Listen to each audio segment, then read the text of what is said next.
नमस्कार, India real estate guide में आपका एक बार फिर स्वागत है। आपके साथ मैं हूं विपिन भट्ट। पिछले कुछ हफ्तों से लगातार हम इंडिया रियल एस्टेट गाइड में कुछ ऐसे टॉपिक्स पर चर्चा कर रहे हैं जो सीधे आपसे जुड़े हुए हैं। सिर्फ प्रॉपर्टी बाजार नहीं, सिर्फ डेवलपर्स नहीं, बल्कि घर खरीदारों को सीधा यहां पर हम उनके काम की बातें बता रहे हैं। स्टूडियो में बैठ के बातचीत हो रही, लेकिन बातें बड़ी काम की है। तो आज ऐसे ही एक और एपिसोड के साथ हम हाजिर है और आज जिस टॉपिक को हम छूने जा रहे हैं वो आपके भी काफी करीब हो सकता है। जी हाँ, आज हम बात करने जा रहे हैं अफोर्डेबल हाउसिंग की। अफोर्डेबल हाउसिंग ये क्या है, किस तरीके से आप इसका अपने फायदे के लिए इस्तेमाल कर सकते हैं। कहने का मतलब है कि अगर आप घर खरीदना चाहते हैं या फिर आप निवेशक हैं और सोच रहे हैं कि किसी अफोर्डेबल प्रोजेक्ट में पैसे लगा दिए जाएं या वहां पर घर खरीदा जाए, तो किन बातों का ध्यान रखना है, किस तरह से समझेंगे और भविष्य को कैसे यहां पर आकलन किया जाएगा कि आगे चलते हुए इस प्रॉपर्टी का क्या होने वाला है, सारी बातें आज हम इस शो में करने वाले हैं खास आपके लिए। और इसके लिए हमारे साथ दो खास मेहमान भी मौजूद हैं। स्वागत कीजिए मेरे साथ। हमारे साथ हैं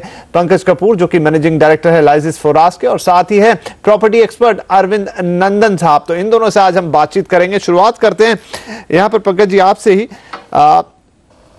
अफोर्डेबल हाउसिंग एक ऐसा शब्द है जो काफी ज्यादा सुना जाने लगा आजकल, लेकिन सही मायने में इसको कैसे समझा जाए, क्योंकि कोई एक तय क्राइटेरिया नहीं है, कोई फिक्स डेफिनेशन नहीं है। कैसे माना जाए कि ये अफोर्डेबल हाउसिंग है?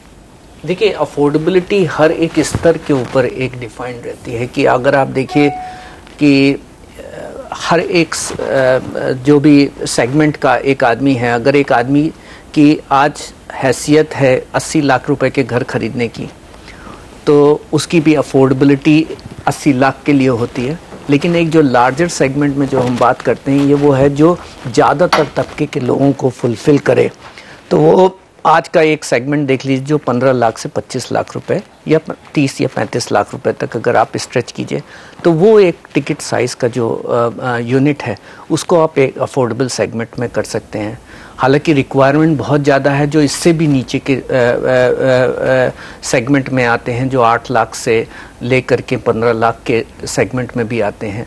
लेकिन वो सेगमेंट को इस वक्त फुलफ़िल करना बहुत डिफ़िकल्ट है, तो इतना सप्लाई होता भी नहीं है, तो उसके ऊपर अभी ज़्यादा बात भी नहीं हो रही है। अरविंद जी, इसको क्या ऐसे समझ सकते हैं, अगर बॉम्बे का ही उदाहरण दे, क्योंकि यहाँ घरों की बहुत मांग है और सप्लाई बहुत कम है उस लिहाज से, लेकिन अफोर्डेबल हाउसिंग अब डिपेंड करता है कि जो आप बना रहे हैं कीमत क्या आ रही है उसकी। अगर आपको 60 लाख के नीचे रखना है या 40 लाख के नीचे रखना है, तो जो सबसे बड़ा कंपोनेंट है जमीन, वो बहुत महंगी है शहर के अंदर। तो तय बात है कि आपको शहर के मुख्य इलाकों में तो वो मिलने से रही, सबब्स में भी जब आप जाते हैं तो अब वो बात बची नहीं जहां आपको 1 करोड़ से नीचे कोई घर मिले। आपको काफी दूर, यानी मुख्य शहर से 60 किलोमीटर 80 किलोमीटर, यहां तक कि 100 किलोमीटर से भी आगे जाना पड़ता है। तो तय है कि सस्ती जमीन तो वहीं मिलने वाली है। तो फिर क्या अफोर्डेबल हाउसिंग सिर्फ उसकी जमीन की वैल्यू से ही डिफाइन होगी या कोई और क्राइटेरिया भी है? देखिए, ये एक बहुत ही मेरा ख्याल है डिबेट का विषय रहा है, और मैंने खुद एक सर्वे किया था, ग्लोबल सर्वे अपने इनिशिएटिव से। उसमें 4 मुख्य पहलू देखे गए थे कि funding cost, design aspect, availability of land and other enabling factors, और चौथा था कि जो डिमांड डायनामिक्स हैं वो कैसे चेंज हो रही हैं। इंटरेस्टिंगली सारी दुनिया में, न कि सिर्फ भारत में, जिन लोगों ने उस पर अपने विचार दिए, सबका कहना था फंडिंग कॉस्ट सबसे बड़ी चीज़ है। फंडिंग कॉस्ट का सबसे बड़ा जो इस्तेमाल होता है वो होता है ज़मीन के लिए। अगर आपकी ज़मीन 50 करोड़ प्रति एकड़ के हिसाब से आएगी, तो उस पर जब आप मकान बनाने जाएंगे तो मिनिमम कंस्ट्रक्शन कॉस्ट लगाएंगे, तो भी आप उसको 30-35 लाख, जो कि पंकज जी ने एक तरह से जिसकी डेफिनेशन दी, उस रेंज के अंदर आप बना नहीं सकते। तो अगर पर स्क्वायर फुट बेसिस पर देखें तो आपकी ज़मीन अगर 2-2.5 हज़ार रुपया प्रति वर्ग स्क्वायर फुट से ज़्यादा की है, तो आप 30 लाख के बजट में आउटपुट नहीं निकाल सकते। एक पॉइंट पर और टच कर दूं, ज़रा तकनीकी पॉइंट था कि जब हम अफोर्डेबिलिटी डिफाइन करते हैं तो जनरली जो उसका टेक्निकल तरीका लोगों ने देखा है, एक तो बैंकिंग नॉर्म है कि जो आपकी सालाना इनकम है उसका 5 गुना करीब वो लेते हैं कि ये आपकी अफोर्डेबिलिटी है। दूसरा एक ये भी तरीका है कि जो डेमोग्राफिक है, जो आबादी है, उसकी एवरेज इनकम क्या है, और फिर उसके हिसाब से मंथली 50 या 60 टाइम से 50 या 60 गुना लेकर चलते हैं। अब अगर आप इस बात को उस मुद्दे से रिलेट करें जो आप कह रहे थे कि अगर मैं शहर से 70 किलोमीटर दूर जाकर ज़मीन लेता हूं, तो वहाँ की आबादी क्या है, वहाँ कितने लोग ऐसे हैं जो कि मकान खरीद के वहाँ रहना चाहते हैं, तब जाके वो प्रोजेक्ट सक्सेसफुल होगा। अदरवाइज वो प्रोजेक्ट अपने आप में बन तो जाएगा, लेकिन वो उस डिमांड को मीट नहीं करेगा जो इन शहरों में ओवरफ्लो हो रही है। तो जब तक कि हम इन दोनों चीज़ों को मैच ना करें, जब तक कि वहाँ रहने की वजह ना हो, तब तक वो प्रोजेक्ट वहां चल नहीं सकता। तो एक तो ये कि समझना कि अफोर्डेबिलिटी क्या है और किस जगह पर है, ये दोनों बातें आप मिलाएं, तभी जाकर आप उसको जमीन की कीमत से रिलेट करके एक अफोर्डेबल प्रोजेक्ट बना सकते हैं। तो पंकज जी, क्या इसका यही मतलब निकाला जाए कि आप शहर की लिमिट्स में अफोर्डेबल हाउसिंग नहीं कर सकते हैं, उसके लिए आपको शहर से दूर ही जाना पड़ेगा? उसके क्या साइड इफेक्ट हैं, क्या प्लस है क्या माइनस है, उस पर बाद में आएंगे, लेकिन ये शहर से दूर होगी। बिल्कुल, और जो बिल्कुल सही कहा कि सबसे बड़ा कंपोनेंट जो है वो लैंड कॉस्ट का है। एक्चुअली जो लैंड कॉस्ट होती है वो लैंड कॉस्ट वहाँ के रहने वाले आदमियों की इकोनॉमिक को रिप्रेजेंट करे। तो जो आए उसकी वैल्यू वो उसकी राइट लैंड वैल्यू होनी चाहिए। लेकिन कारण क्या होता है कि ब्लैक मनी का इन्वॉल्वमेंट, सरप्लस इनकम का इन्वॉल्वमेंट, इसकी वजह से लैंड की कॉस्ट बहुत ज़्यादा और इनएफिशिएंट सोर्सेज। जैसे अगर मुंबई के अंदर की भी बात करते हैं, आज हम आउटस्कर्ट्स पे बहुत चलते चले जा रहे हैं, लेकिन हम लैंड एफिशिएंसीज की बात नहीं करते कि अगर अब ट्रांस हार्बर लिंक एक अगर बन जाता तो अगर आप देखिए तो करीब 700 स्क्वायर किलोमीटर का एरिया आपको 30 मिनट से डेढ़ घंटे की परिधि के ऊपर आपके पास अवेलेबल होगा। तो ये नहीं है कि ज़मीन अवेलेबल नहीं की जा सकती। तो ज़मीन तो अगर ये ज़मीन अगर हमें अवेलेबल हो जाए, अगर एक कनेक्टिविटी आ जाए तो ये प्रॉब्लम सॉल्व की जा सकती है। क्योंकि और अगर उतनी ज़मीन अगर हमें अवेलेबल वहाँ पे मिल जाएगी तो आपके जो मुंबई के ऊपर जो प्रेशर है, जिसकी वजह से यहाँ की जो लैंड की वैल्यूज़ बहुत ज़्यादा हैं, इसमें भी मॉडरेशन आ जाएगा। तो उस हिसाब से एक सिटी सर्कुलर हो जाएगी, ज़्यादा एरिया आ जाएगा, और इस तरीके से चीज़ सॉल्व की जा सकती है। तो इसमें न्यू इंफ्रास्ट्रक्चर नोड्स बने जिसके थ्रू इसको ठीक किया जा सके। अगर प्रॉब्लम देखिए मुंबई जैसे शहरों की ये है कि हम इसको लीनियर सिटी के थ्रू ही डेवलप करते चले गए। मुझे ये नहीं समझ में आया कि कौन सी प्लानिंग अथॉरिटी थी जो फ्लाईओवर बनाने के ऊपर इतनी एम्फेसिस करती हैं। और अगर हम गवर्नमेंट की बात करें तो 8,000 करोड़ से 10,000 करोड़ रुपए की का पैसा नहीं होता उनके पास एक ट्रांस हार्बर लिंक को क्रिएट करने के लिए, जबकि यहाँ पे डेवलपर हैं जो 5,000 और 6,000 करोड़ रुपए की एक प्लॉट खरीद रहे हैं। तो कुछ हद तक ये दिख रहा है कि प्रॉब्लम सॉल्व करने का या तो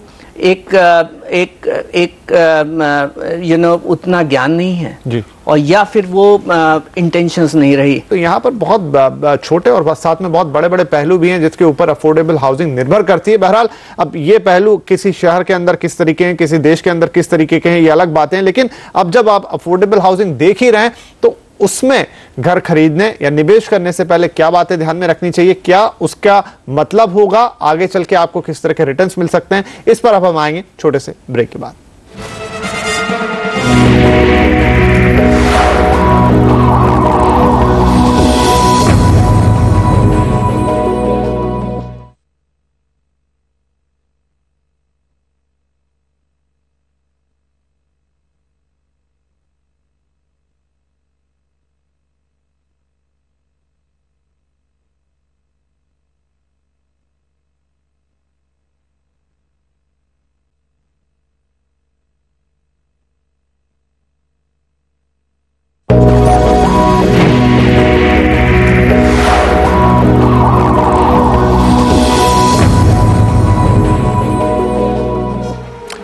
वेलकम बैक। आप देख रहे हैं इंडिया रियल एस्टेट गाइड और आज हम खासतौर पर चर्चा कर रहे हैं यहाँ पर अफोर्डेबल हाउसिंग की।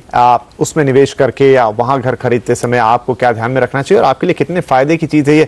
अरविंद जी, अब जबकि लोग निवेश कर रहे हैं अपनी अतिरिक्त आय को घर खरीदने में, या जो एंड यूजर्स भी हैं, दोनों तरह से अगर देखा जाए तो चूंकि प्रॉपर्टी बहुत महंगी हो चली है बड़े शहरों में तो खास तौर पे, तो उनका जो टिकट साइज है वो अफोर्डेबल की तरफ ही जाते हैं निवेश करने के लिए। ऐसे में इन दिनों काफी जो आंकड़े हमारे पास है कि अफोर्डेबल की मांग भी बढ़ी है, उनकी जो कहना चाहिए बिक्री भी बढ़ी है। लेकिन क्या आपको लगता है कि अफोर्डेबल हाउसिंग में आंख बंद करके निवेश कर देना एक फायदे का सौदा रहेगा बस इसलिए कि क्योंकि आपको कम कीमत पे घर मिल जा रहा है? नहीं, बिल्कुल नहीं। मेरे मत में तो ऐसा बिल्कुल भी नहीं करना चाहिए। हालांकि ये पॉइंट बिल्कुल सटीक है और आज की इकोनॉमी में खासकर ज़्यादा रेलेवेंट है, इसलिए क्योंकि जब आपकी फ्यूचर इनकम इनसिक्योर है तो आप चाहते हैं कि एक हिस्सा छोटा सा, चाहे वो 20, 25, 30 लाख का हो, आप उसको किसी रियल एस्टेट एसेट में इन्वेस्ट कर दें, यानी कि अफोर्डेबल हाउसिंग नेचुरली आता है। लेकिन हर किसी रियल एस्टेट प्रोजेक्ट में या हर प्रोजेक्ट जो क्लेम करता है कि वो real estate affordable real estate project है, उसमें पैसे डाल देना मेरे ख्याल से बहुत बड़ा खतरनाक खेल हो सकता है। सबसे पहले तो इसलिए क्योंकि आपने अगर जांच नहीं की है इस प्रोजेक्ट की कि क्या उसकी परमिशंस हैं, क्या उसकी फ्यूचर पॉसिबिलिटीज़ हैं, अगर वो किसी जंगल में बना हुआ है और वहाँ इंफ्रास्ट्रक्चर नहीं है तो क्या वो भविष्य में आपको रिटर्न देगा? शायद नहीं देगा। तो आपको अफोर्डेबल प्रोजेक्ट में डालने से पहले उसके सारे पहलू को देख लेना होगा। एक बात मैं जोड़ना चाहूँगा इसमें, जैसा हम भौतिक विज्ञान में पढ़ते थे, एक बड़ा नॉर्मल सा उसमें इडियम है कि water always finds it's level, पानी अपना लेवल ढूंढ लेता है।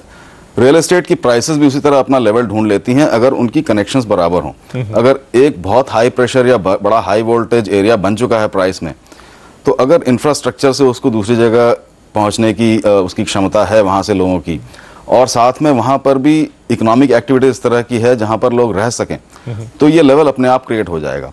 मुंबई जैसे शहरों में हुआ ये है, मुंबई या खासकर भारत के कुछ बड़े शहरों में, कि हाई वोल्टेज प्राइस ब्रैकेट्स कुछ एरियाज बन गए हैं, लेकिन उनको लेवल करने के लिए कुछ नहीं है। आपके पास कोई ऐसी कनेक्टिविटी नहीं है जहां से आप प्रेशर को दूसरी जगह शिफ्ट कर दें। इन्होंने बिल्कुल सही मुद्दा कहा, आप फ्लाईओवर तो बनाते रहते हैं, लेकिन फ्लाईओवर की हर जगह शायद ज़रूरत नहीं है। ज़रूरत है उन इंफ्रास्ट्रक्चर प्रोग्राम्स की या प्रोजेक्ट्स की जो इस प्रेशर को कम करने का काम करें, जैसे ट्रांस हार्बर लिंक हुआ या सी लिंक हुआ, वो अपने आप में प्रेशर को लेवल करने का काम करते हैं। अगर अफोर्डेबल हाउसिंग ऐसे किसी प्रोजेक्ट में बने जो इन सब चीज़ों से प्राइसेस को लेवल करता है, तो वो एक अक्लमंदी का फैसला होगा, न कि आप कहीं भी 100 किलोमीटर दूर जाकर किसी प्रोजेक्ट में पैसे लगा दें क्योंकि 20 लाख में मिल रहा है, वो शायद 20 साल बाद 20 लाख भी ना बचे अगर उसमें डेवलपमेंट हो। पंकज जी, लेकिन यहाँ पर एक सवाल मन में आता है कि जब हम नए इलाकों को डेवलप होता देखते हैं किसी भी शहर के अंदर, तो वो शुरुआत में ऐसे ही रहते हैं, ना इंफ्रास्ट्रक्चर होता है उनके पास, ना प्रॉपर लाइटिंग होती है, ना सीवेज होता है, ना सड़कें होती हैं, और वहां पर जमीन की कीमत कम होती है, इसलिए आपको सस्ते घर मिल पाते हैं या बनाने की कीमत कम लगती है। लेकिन जैसे जैसे वहां पर सब कुछ डेवलप होता है, वहां कीमत बढ़ती जाती है और एक दिन आपको लगता है कि यहाँ पे तो कीमत बहुत ज्यादा हो गई। तो ऐसा नहीं होगा कि शुरुआत में जहां भी अफोर्डेबल हाउसिंग मिल रही होगी वहां ये सारी दिक्कतें होंगी, लेकिन बाद में समय के साथ वो पूरी हो जाएंगी, तब आपका निर्णय शायद सही साबित हो? देखिए, दो एस्पेक्ट्स हैं कि हर एक लोकेशन एक एस कर्व के थ्रू बढ़ती है, जिसमें जो इनिशियल पीरियड जो एस कर्व का होता है वो लॉन्ग जेस्टेशन पीरियड का होता है। और ये लॉन्ग जेस्टेशन पीरियड इसके लिए है क्योंकि आप आउटस्कर्ट्स में ज़मीन होती है, वहाँ डेंसिटी नहीं होती है, और डेंसिटी क्रिएट करना एक सबसे बड़ी डिफ़िकल्ट प्रॉब्लम होती है। आप भी जा कर के उस जगह पे रहना नहीं पसंद करते हैं जहाँ पे आपको रात में ब्रेड ना मिले, आप सिक्योर ना फील करें। तो जब कुछ लोग होते हैं, और वो ज़्यादातर लोअर तबके के लोग होते हैं जो इनिशियली जो यहाँ पे कहीं अफोर्ड नहीं कर सकें, और वो उस जगह पे जा कर के रहते हैं, तो 8, 10, 20 लोग जब जाके रहते हैं तो एक छोटा सा भाखड़ा बनता है, उसको देख के ज़्यादा लोग आते हैं, और फिर एक शॉप आती है और उसको देख करके तो एक चिकन एंड एग की तरीके से एक बनता है, फिर एक क्रिटिकल मास बन के आता है, जिसके बाद वो लोकेशन एक फ्लोरिश होती है और उसका एक ग्रोथ कर्व चालू होता है। इसको कैटलिस्ट इसमें जो है जो बात की कि इसमें इकोनॉमिक एक्टिविटी अगर वहाँ आ जाए, कोई आईटी पार्क क्रिएट हो जाए या फिर एसईजेड तैयार हो जाए, तो ये प्रोसेस को थोड़ा फास्ट किया जा सकता है। इकोनॉमिक एक्टिविटी का वहाँ होना जरूरी बहुत ज़रूरी है। अब इसमें आप अगर आप इसको रेट्रोस्पेक्ट में इस पूरी बात को देखेंगे तो आप देखेंगे कि ये बाहर की ज़मीन है, डेंसिटी नहीं है, तो ऑक्यूपेंसी होती नहीं। जब ऑक्यूपेंसी नहीं होती तो आपको कम से कम भाव में उस एरिया का कंजम्पशन होगा, तो आपके लीज रेंटल भी बहुत कम होते हैं इन द एक्चुअल सेंस के ऊपर। दूसरी बात यह है कि जब जो आदमी जाता है रहने के लिए, वो वही आदमी होगा जो यहाँ अफोर्ड नहीं कर सकता, तो वो लोअर इनकम ब्रैकेट का ही बंदा होता है। तो इसी के कारण जितने भी इनिशियल जो रेंटल यील्ड होती है और इन सब तरीके की चीजें होती है, तो आज अगर आप देखिए जो आउटस्कर्ट्स की जमीन है वहाँ की रेंटल यील्ड शायद 1% से 2 या 2.5% है, जबकि लग्जरी सेगमेंट के अंदर आज भी कई सारे ऐसे मार्केट हैं जहाँ रेंटल यील्ड 4% से 7% के ऊपर होती है। और ये कारण यही होता है कि वो उस वेक्टर पे होते हैं। अब इसमें जब इन्वेस्टमेंट की पॉइंट होती है तो आदमी देखता है कि हमारा एनुअलाइज रिटर्न क्या है। अब इस एनुअलाइज रिटर्न में आदमी को ये सोच के रखना चाहिए कि मेरे को ये हर लोकेशंस के अंदर ये 5 साल का जेस्टेशन है इस लोकेशन में, कि 10 साल का जेस्टेशन है, कि 11 साल का जेस्टेशन है।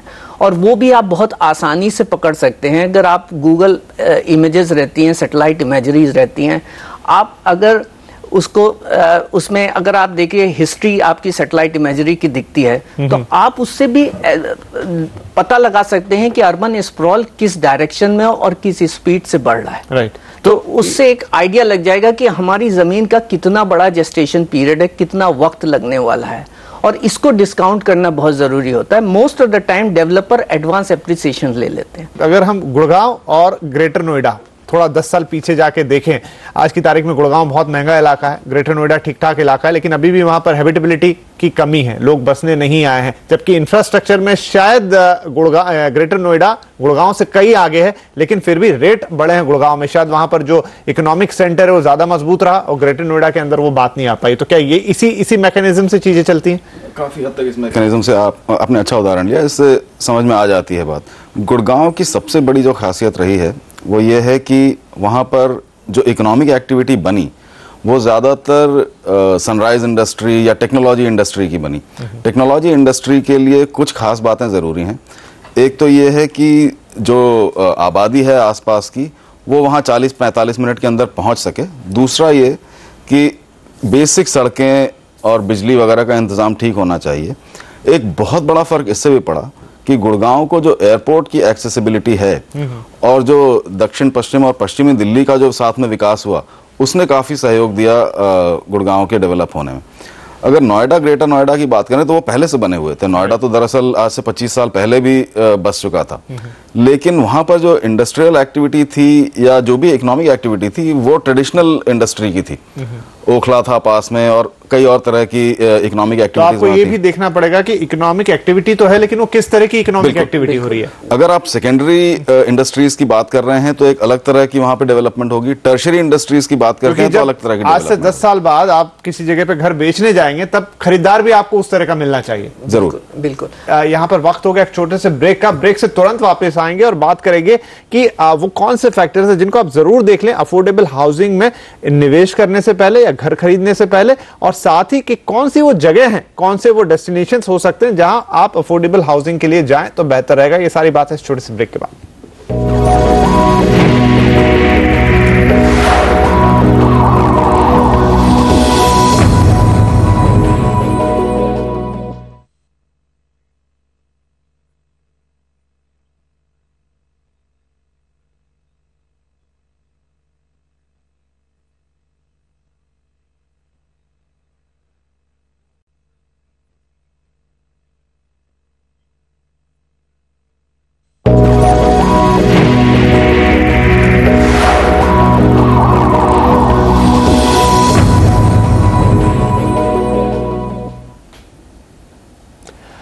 Welcome back. आप देख रहे हैं इंडिया रियल एस्टेट गाइड, जहां पर आज हो रही है बात अफोर्डेबल हाउसिंग पर। तो आइए बिना किसी और चीज के हम तुरंत इस चर्चा को आगे बढ़ाते हैं अपने एक्सपर्ट के साथ। अरविंद जी, अब जब अफोर्डेबल हाउसिंग खरीदने की बात आती है तो आप कैसे सिलेक्ट करेंगे कि आपको कहां खरीदना है? शहर के हिसाब से, क्या मेट्रो शहरों में या बड़े शहरों की तरफ देखेंगे या टायर 2 सिटीज की तरफ जाएंगे जहां पर अमूमन कीमत ऐसे ही कम होती है? तो कैसे ये सिलेक्शन क्राइटेरिया क्या होगा कि मुझे अगर अफोर्डेबल हाउसिंग में निवेश करना है या खरीदना है तो मैं कहां लूं?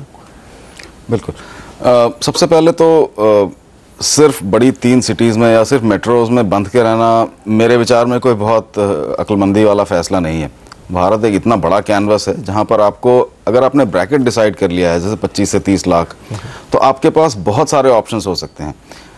आपका फैसला इस बात पर निर्भर करेगा कि कहां पर आप इन्वेस्ट करके फ्यूचर में उसे यूज़ कर सकते हैं या उससे इनकम कमा सकते हैं। दूसरा इस बात से भी तय होगा कि अफोर्डेबल हाउसिंग जिसे हम कह रहे हैं फिलहाल, उसकी ज़्यादा डिमांड कहाँ पर है। शायद इसी वजह से, इस दूसरे कारण की वजह से हम अक्सर बड़ी सिटीज़ के इर्द गिर्द ही देखते हैं, क्योंकि बड़ी सिटीज़ में जो पॉपुलेशन है उसके इतने अलग अलग लेयर्स हैं। एक बहुत बड़ा लेयर जो है वो खरीद नहीं पाता और इसलिए वो बड़ी प्रोमिनेंस में आ जाता है। मुंबई के अंदर आज 25 से 30 लाख के बजट में मकान खरीदना लगभग असंभव है और इसलिए बहुत ज़्यादा प्रोमिनेंट है। इसलिए आपको यहाँ से 40-50 किलोमीटर बाहर जाना पड़ता है। लेकिन मैं नहीं समझता कि अगर आप नागपुर के आउटस्कर्ट्स में जाकर देखें तो उसमें कोई बुराई है, बशर्ते आपके पास कोई कारण हो वहाँ जाने का, या बड़ौदा के आसपास जाकर देखें तो उसमें कोई बुराई है, या कोचिन में जाकर। तो इन सभी शहरों में अगर आप सिर्फ एक निवेशक हैं तो आपको इन सभी शहरों को देखना चाहिए, जैसा हम पहले भी चर्चा कर रहे थे, ये देखकर कि इंफ्रास्ट्रक्चर कहाँ बनने वाला है, कहाँ फ्यूचर में डेवलपमेंट है। और एक बात ज़रूर ध्यान रखें, कम से कम भारत के कॉन्टेक्स्ट में जो दिखता है वो सत्य है, जो कागज पर है आप सिर्फ उसके भरोसे इन्वेस्टमेंट ना करें। तो पंकज जी आप क्या कहेंगे, क्योंकि ऐसा लगता है वाकई में कि आप बड़े शहर में, हालांकि डिमांड ज्यादा है, पॉपुलेशन का लोड ज्यादा है, तो वहां पर आपको लगेगा कि उस तरह से शायद खरीदार भी ज्यादा हो या अप्रिसिएशन ज्यादा हो, लेकिन वही 30-40 लाख में यहाँ आपको बहुत दूर जाके मिलेगा, लेकिन लगभग उसी कीमत में किसी टियर 2 सिटी में उतना दूर नहीं जाना, हो सकता है आपको शहर के ही मुख्य इलाकों में भी मिल जाए। कहने के लिए पैसों के हिसाब से वो भी अफोर्डेबल लिमिट में आ जाएगा, लेकिन वहां पर आपको खरीदार शायद ज्यादा बेहतर मिल जाएंगे, किराया आपको ज्यादा बेहतर मिल जाएगा। कैसे डिफरेंशिएट करें? ऐसा नहीं होता, नहीं होगा। मैं थोड़ा कंट्रेरियन है पॉइंट ऑफ व्यू है, वो ये है कि डिमांड यही है। आज ज्यादा से ज्यादा रिक्वायरमेंट हमें अफोर्डेबल हाउसिंग की मुंबई में है, बैंगलोर में है, चेन्नई में है, क्योंकि इतना जमीन जो है वो कंज्यूम हो चुकी है और इसके लिए आदमी को ज़्यादा से ज़्यादा दूर जाना पड़ता है। अब इसको समझने के लिए अगर आपको कौन सी लोकेशन है, अगर आप चेन्नई और बैंगलोर और मुंबई की भी बात कर लीजिए, तो आप वो वेक्टर ढूंढिए जहाँ पे इकोनॉमिक डेवलपमेंट बनने जा रहे हैं, जहाँ पे एक पॉलीसेंट्रिक कैरेक्टरिस्टिक बन सकती है, और उसके इर्द गिर्द उसकी कन्वीनियंस के ऊपर आप खरीदिए। बिल्कुल सही बोले अरविंद जी कि आप इकोनॉमिक सेंटर्स को देखिए, इंफ्रास्ट्रक्चर को देखिए, और जो सामने बन रहा है उसको देखिए, और उसके हिसाब से एक अपना कॉल लीजिए। टायर 2 टायर 3 सिटीज का इशू ये है कि सिटी की पॉपुलेशन का प्रेशर उसकी ज़मीन पे होता नहीं है, और यही कारण है कि रियल एस्टेट के पॉइंट ऑफ व्यू से ये सिटीज इमर्ज होके नहीं आ पा रही हैं। एक स्पेकुलेटिव फेज जब आया था तब नागपुर भी मिहान को लेकर के उभरा था, लेकिन अगर आप रियल एस्टेट की सिचुएशन देख लीजिए तो 2008 के बाद से वहाँ पे ओनली करेक्शन हुआ है, उसके बाद एप्रिसिएशन बहुत मुश्किल से दिख रहा है, डिमांड भी बिल्कुल दिख नहीं रही है। और उसका रीज़न यही है कि एक तो इकोनॉमिक बेस नहीं बन पाया, और दूसरी बात है हमें इतनी लैंड अवेलेबिलिटी होती है, सिटी में इतनी एफिशिएंसीज होती हैं, क्योंकि एक सर्कुलर सिटी है। 15 मिनट में अहमदाबाद जैसा शहर भी आप कंप्लीट कर सकते हैं अपने सिटी सेंटर से, नासिक भी कंप्लीट कर सकते हैं। तो जितनी लैंड एफिशिएंसी होगी उतना कम प्राइस बढ़ता है। तो अगर आप निवेश करना चाहते हैं और एप्रिसिएशन के पॉइंट ऑफ व्यू से देखना चाहते हैं तो निवेश वहीं कीजिए जहां लैंड इनएफिशिएंट है। राइट। तो इन मुद्दों को या इन बातों को ध्यान में रख के आपको अपना निवेश का फैसला बनाना होगा। बहुत सारी बातें हुई आज अफोर्डेबल हाउसिंग पे, हालांकि बहुत बड़ा टॉपिक है, एक शो के अंदर नहीं सिमट सकता। लगातार हम इस पे आएंगे, बातें करते रहेंगे, एक्सपर्ट्स भी हमारे साथ रहेंगे, उनके अपने व्यूज यहां पर रखेंगे। लेकिन फिलहाल हम उम्मीद करेंगे कि आज की इस चर्चा से जरूर आपको काफी फायदा होगा अपना डिसीजन लेने में, अगर आप भी अफोर्डेबल हाउसिंग में घर खरीदना चाहते हैं या निवेश करने का मन बना रहे हैं। फिलहाल इंडिया रियल एस्टेट गाइड के इस एपिसोड को यहीं खत्म करेंगे। आप दोनों का बहुत शुक्रिया, और साथ में आपसे विदा लेंगे। अगले हफ्ते फिर होगी मुलाकात, तब तक के लिए नमस्कार।